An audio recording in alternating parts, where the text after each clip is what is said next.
first we took a look at our profile of our, on that particular day, we had 57 people in jail. 7 of them were felons. Okay, which means they were out in King County, and they are King County's responsibility. That left 50 misdemeanants.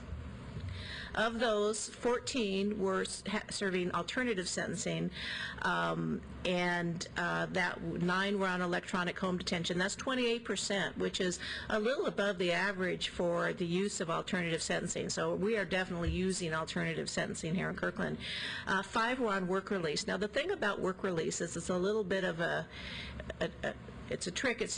I mean, what's good about it is it allows people to get out and go to their job and sustain a living, sustain their family.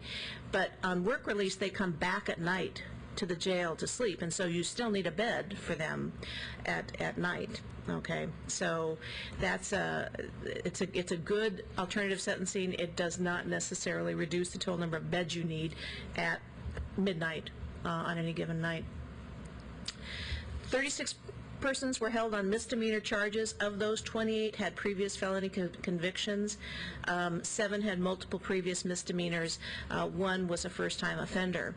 And so, you know, when you look at the population and, gee, do they need to be in jail, the folks that are in jail are generally folks that are there, again, for a reason. The average length of stay for Kirkland misdemeanors is 9 days.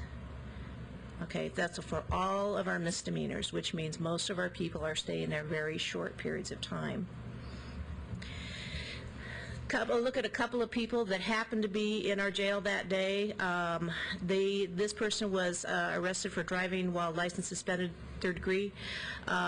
Their criminal history included armed robbery with a deadly weapon, 6 previous DWLS 3s, felony dangerous drug, kidnapping, theft, and aggravated assault. So the charge that we pick them up on is not necessarily a serious crime, but when the officer or the judge, they look at this person and they say, geez, does this person need to be in jail? Sometimes they do. And I didn't pick the worst people from this day. Bob gave me a lot of data, and I just picked one that was kind of some that were representative. This person was charged with negligent driving. They had 2 DUIs, 3 criminal trespasses, 4 DV, domestic violence assaults, 3 license suspended, malicious mischief, and on, drugs, and residential burglaries. This DUI was arrested, had 7 previous DUIs, 3 DWLSs. DWLS, driving while license suspended, and DUIs are kind of work together, and possession of stolen property, theft, and a couple of vehicle prowls. And so, again, the folks that we were holding these days, and again, some of these weren't the worst people that necessarily that we were holding, but it's representative of the kind of profiles. And when we looked, when the rest of the JAG cities, and we talked about this, Bellevue and Auburn both brought in data, it turns out that their inmate profiles are very similar. At least about half of their misdemeanor inmates have prior felony convictions. Marilyn, back to the 36. Could you explain the distribution of those 36 who are being held? Oh, where they were being held? On that particular day, I don't know. I don't know. We'd have to go back and look. You'd have to go back and get your physical count of where they were, but they were scattered between King County, Yakima, and here. The felons were obviously at King County Jail. On that particular day, I think our housing was 11. But if you look here with 14 on alternate sentencing, we've got to have at least 14 in house. So, can we track this over time? And I guess maybe begin to track it over time would probably be the way to say that, rather than try to spend a bunch of time trying to go back and revamp it. But I'd be interested in looking at the average or the daily population and where they are over time for how we handle folks that are that we're responsible for. So how many people are in our jail versus Yakima versus King County? How many are felons that are in King County or whatever? Oh, okay. How many are in our jail? How many are on alternative sentencing of different kinds, things like that? I think that would help paint a picture over time as to who's doing what and where we're going. With our New World computer system, we have the ability to do that, and so for the last 2 to 3 years, we have that data. Wonderful. And it's and Bob, nobody manages a jail population like Bob. He moves people around, and I think it really maximizes the facilities that he has available to him.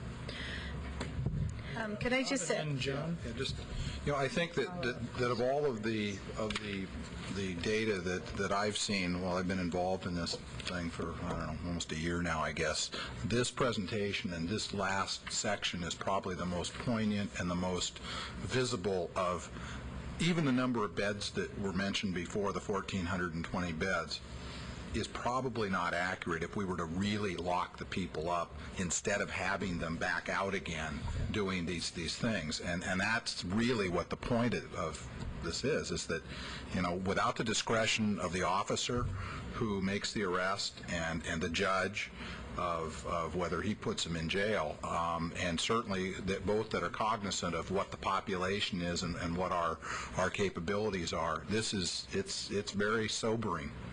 So, something to keep in mind. But yeah, Dave, I think that you're right. I think we need to, track, where people are and when. But my guess is that this profile that was presented, it's not going to change very much over time. Go on. well, I was just going to say, I'm interested in getting the information that David was talking about, but I'm more interested in kind of a reading file. I think I'm mostly interested in seeing it going to the Public Safety Committee, because that's kind of their place to kind of look and observe, and then maybe, submit to the council a report.